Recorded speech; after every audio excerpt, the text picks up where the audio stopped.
Welcome to another edition of the Coach George Kiefer Show. We're at beautiful Corbett Stadium here. The Bulls are off to a tremendous start. After bringing the Rowdies Cup home in their last exhibition game, they've gone on to a 2-0 start, getting ready to go on the road, Notre Dame and Indiana in a tournament hosted by the Fighting Irish. Coach, this is just a great start to the season. Let's start with Missouri State.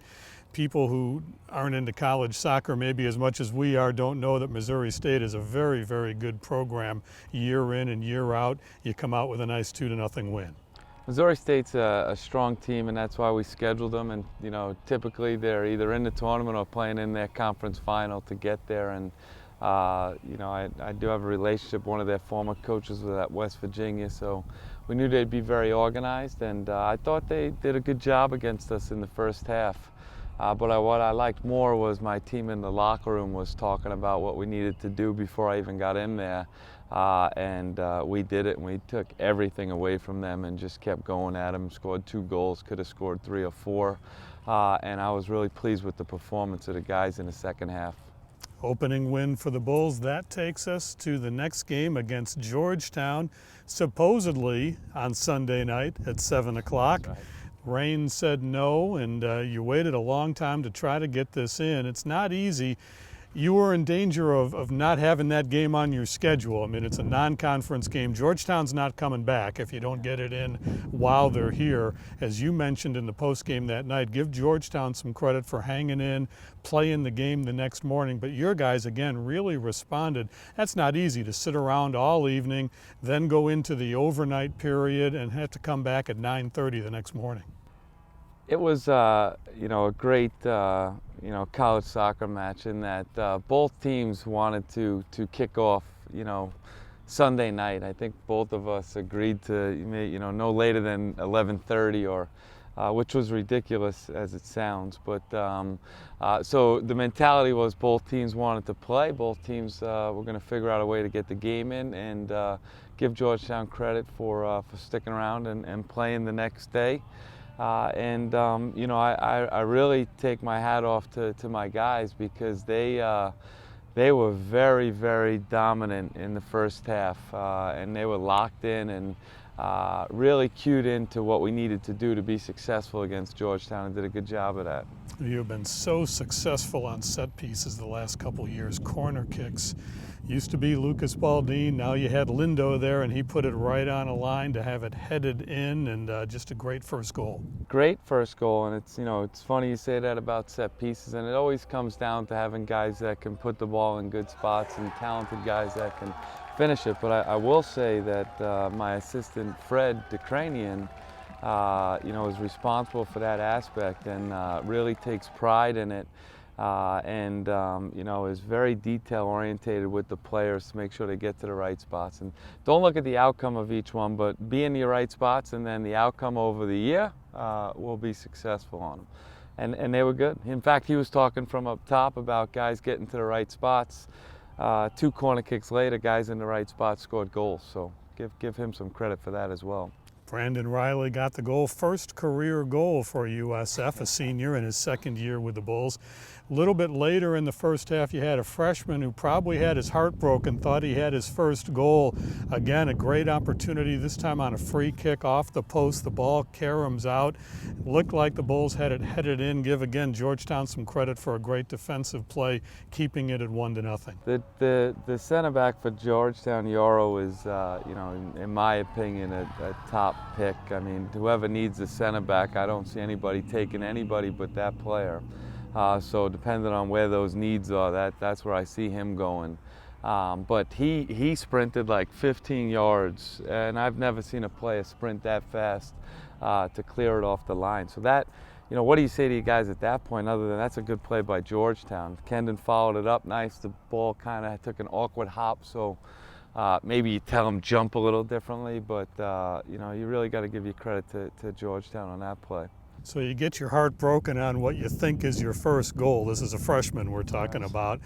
You can pout and you can mope around, or you can go get your first goal a few minutes later, and in the second half he got his goal. And this one developed so quickly because it literally went length of field from keeper, the intermediate pass, and all of a sudden right at the end of the field there, the great finish and 2-0 Bulls. Yeah, it was 2 passes, so yep, right from end to end, and Kendon Anderson is, at South Florida to score goals. So, the fact that he's done that is excellent, but what I will say is that we're working with his fitness and getting him more fit and being really tactical with his minutes.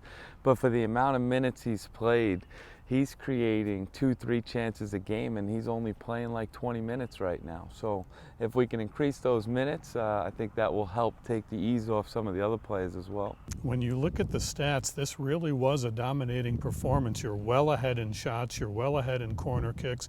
Georgetown did hit the post once, but they had very, very few scoring opportunities.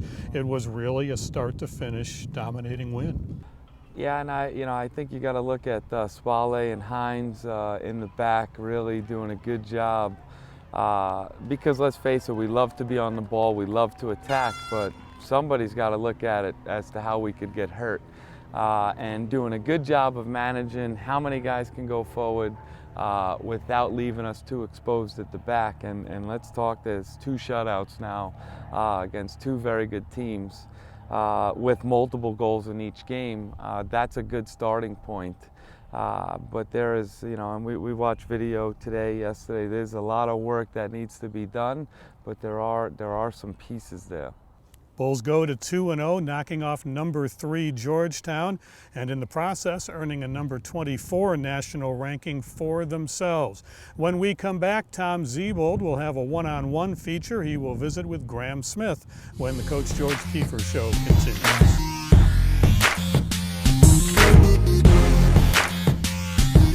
Looking for an individual or family health care plan? Or maybe a dental policy? Look no further than the Tampa Florida Blue Centers in West Shore, Carrollwood, and Pinellas Park. For more information, go to floridablue.com or call the number on the screen.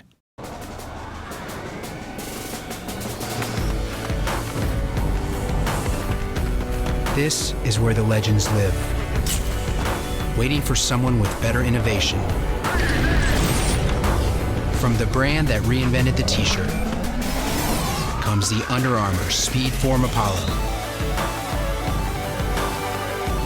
This is our rocket ship.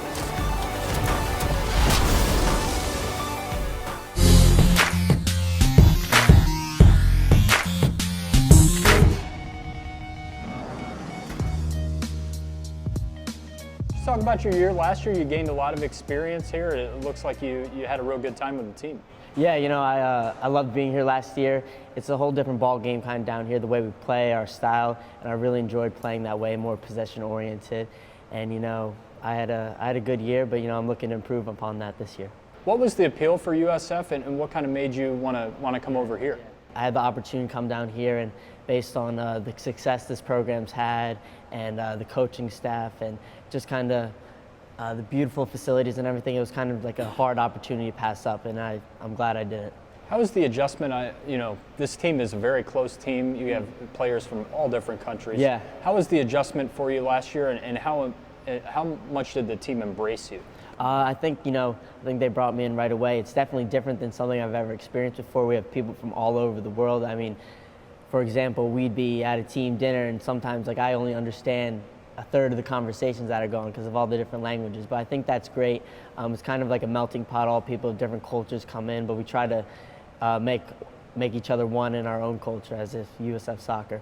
So with so many guys from so many different places, do you guys in the locker room, is it a mixture of music and kind of preparation, or what? It's whoever gets the aux cord first when they get in. So we could have Spanish music, African music, some hip hop, rap. It goes from all over, and I think that's great. Last year you gained a lot of experience too. You played a lot of minutes. How did you get better? How do you feel that you got better as the season went on, and what did you learn that maybe you can take into this year? Definitely. I think kind of just the more reps you get as the season goes on, every game you got to get better, because you'll see things you've done wrong. We watch a lot of footage, and you see what you're doing wrong and what you need to improve on. So every game you have a chance to improve, and I think that's huge.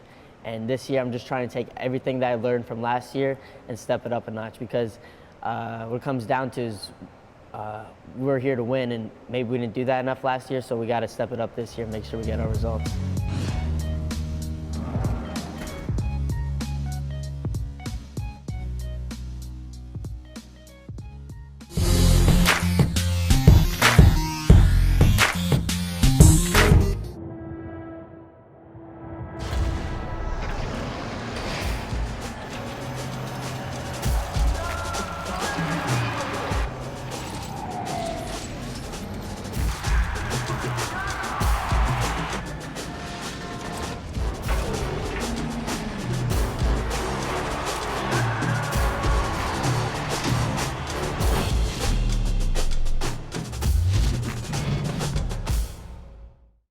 Once again, Tampa General Hospital is proud to be named the #1 hospital in Tampa Bay by U.S. News & World Report and recognized as one of America's best hospitals in 4 specialties: cardiology and heart surgery, nephrology, orthopedics, and urology.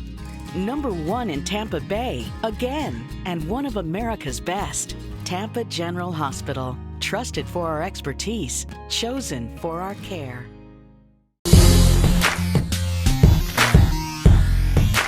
Good feature on Graham Smith. Key guy for you going into the season. Graham is an excellent young man, and you know, doing a really good job on the field. And you know, I think with Graham, he's very good at leading what we're trying to do, and he is off to a tremendous start. And really pleased. And you know, as good as his grandfather and father were at the match, and you know, we were laughing. We met in a parking lot to finalize things with him a year and a half ago, so it was a worthwhile meeting, and now to see them at the games and watching, you know, their son or their grandchild perform like he did, I was pleased by that. Well, we've had our fun watching the Bulls at home for a little while. They're going on the road, and their work will continue at Notre Dame, a tournament there, facing the Irish on Friday and then Indiana after that. Again, this is the continuation of the challenging preseason schedule. These are 2 more ranked teams. Notre Dame squad that at one point was in the same conference with the Bulls, and should be a great matchup. Should be an excellent matchup. And you know, we were laughing in the locker room. Mark came in and he said Georgetown, then he said Notre Dame, Indiana, and he looked at me like, who made this schedule? You know, so, but he was joking, he was good about it. And we look forward to the Notre Dame game. I can't wait for it, my guys can't wait for it. It's an excellent match. You know, we're you know, trying to see what we can learn about them, but we're really focused on learning about ourselves more right now. And what a great situation at Notre Dame. They play, I think, Texas in football Saturday night, so the crowd for the soccer game will be overflowing. The surface is great. It's a new stadium. You know, for college soccer, it doesn't get better than that for our guys. 4 matches in now, 2 exhibitions and 2 regular season. Any surprises to this point? The surprise is that you know, the growth I've seen from game to game has been really good, where if you asked me after the first game, I was like, man, we have some problems.